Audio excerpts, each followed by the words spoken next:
similar talking points. One of the main talking points was issue of asylum integration in the east end of the city. I think we need to be real about that. There's a housing crisis in Glasgow and the wider west of Scotland, and we need to do more to talk about how we can improve community cohesion. It's a huge part in what we need to do.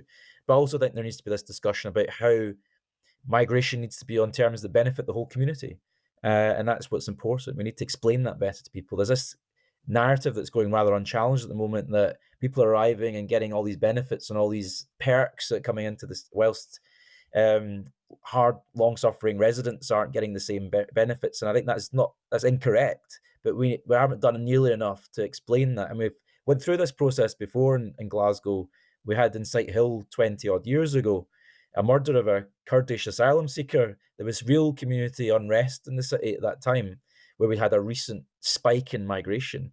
We were able to overcome that with really good integration work. And I think there needs to be a lot more humility in Scottish politics and a lot more concern about the need to rebuild community cohesion in places like Glasgow, where we're seeing a significant increase in recent migration to the city. That's a good problem to have in many ways, because Glasgow desperately needs to expand its population. The west of Scotland needs to grow much quicker than it currently is. It's actually in relative decline population. We've got an aging population in Scotland. We've got a declining workforce.